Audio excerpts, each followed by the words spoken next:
Chapter 10. Now Ahab had 70 sons in Samaria, and Jehu wrote and sent letters to Samaria, to the rulers of Jezreel, to the elders, and to those who reared Ahab's sons, saying, Now as soon as this letter comes to you, since your master's sons are with you, and you have chariots and horses, a fortified city also, and weapons, choose the best qualified of your master's sons, set him on his father's throne, and fight for your master's house. But they were exceedingly afraid, and said, Look, 2 kings could not stand up to him. How then can we stand? And he who was in charge of the house, and he who was in charge of the city, the elders also, and those who reared the sons, sent to Jehu, saying, We are your servants. We will do all you tell us. But we will not make anyone king. Do what is good in your sight. Then he wrote a second letter to them, saying, If you are for me, and will obey my voice, take the heads of the men your master's sons, and come to me at Jezreel by this time tomorrow. Now the king's sons, 70 persons, were with the great men of the city who were rearing them. So it was, when the letter came to them, that they took the king's sons and slaughtered 70 persons, put their heads in baskets, and sent them to him at Jezreel. Then a messenger came and told him, saying, They have brought the heads of the king's sons. And he said, Lay them in 2 heaps at the entrance of the gate until morning. So it was in the morning that he went out and stood and said to all the people, You are righteous. Indeed, I conspired against my master and killed him. But who killed all these? Know now that nothing shall fall to the earth of the word of the Lord which the Lord spoke concerning the house of Ahab, for the Lord has done what he spoke by his servant Elijah.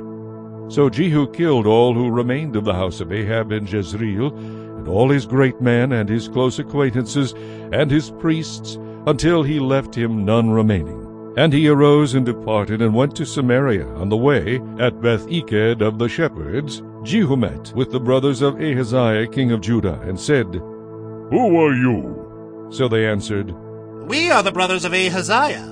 We have come down to greet the sons of the king and the sons of the queen mother. And he said, Take them alive. So they took them alive, and killed them at the well of Beth-eked, 42 men, and he left none of them. Now when he departed from there, he met Jehonadab the son of Rechab coming to meet him, and he greeted him and said to him, Is your heart right, as my heart is toward your heart? And Jehonadab answered, It is.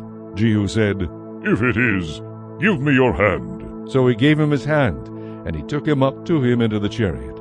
Then he said, Come with me and see my zeal for the Lord.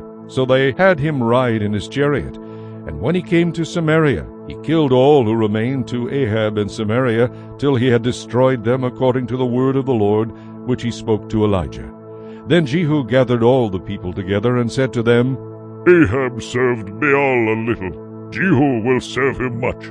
Now therefore call to me all the prophets of Baal, all his servants, and all his priests. Let no one be missing, for I have a great sacrifice for Baal. Whoever is missing shall not live. But Jehu acted deceptively, with the intent of destroying the worshippers of Baal. And Jehu said, Proclaim a solemn assembly for Baal. So they proclaimed it. Then Jehu sent throughout all Israel, and all the worshippers of Baal came, so that there was not a man left who did not come. So they came into the temple of Baal, and the temple of Baal was full from one end to the other. And he said to the one in charge of the wardrobe, Bring out vestments for all the worshippers of Baal. So he brought out vestments for them. Then Jehu and Jehonadab the son of Rechab went into the temple of Baal, and said to the worshippers of Baal, Search and see that no servants of the Lord are here with you, but only the worshippers of Baal. So they went in to offer sacrifices and burnt offerings. Now Jehu had appointed for himself 80 men on the outside, and had said, If any of the men whom I have brought into your hands escapes, whoever lets him escape, it shall be his life or the life of the other. Now it happened, as soon as he had made an end of offering the burnt offering, that Jehu said to the guard and to the captains, Go in and kill them, let no one come out. And they killed them with the edge of the sword. Then the guards and the officers threw them out, and went into the inner room of the temple of Baal. And they brought the sacred pillars out of the temple of Baal and burned them. Then they broke down the sacred pillar of Baal and tore down the temple of Baal, and made it a refuse dump to this day. Thus Jehu destroyed Baal from Israel. However, Jehu did not turn away from the sins of Jeroboam the son of Nebat, who had made Israel sin, that is, from the golden calves that were at Bethel and Dan. And the Lord said to Jehu, Because you have done well in doing what is right in my sight, and have done to the house of Ahab all that was in my heart, your son shall sit on the throne of Israel to the 4th generation. But Jehu took no heed to walk in the law of the Lord God of Israel with all his heart, for he did not depart from the sins of Jeroboam, who had made Israel sin. In those days the Lord began to cut off parts of Israel, and Hazael conquered them in all the territory of Israel, from the Jordan eastward, all the land of Gilead, Gad, Reuben, and Manasseh, from Aroer, which is by the river Arnon, including Gilead and Bashan. Now the rest of the acts of Jehu, all that he did, and all his might, are they not written in the books of the chronicles of the kings of Israel? So Jehu rested with his fathers, and they buried him in Samaria. Then Jehoahaz his son reigned in his place.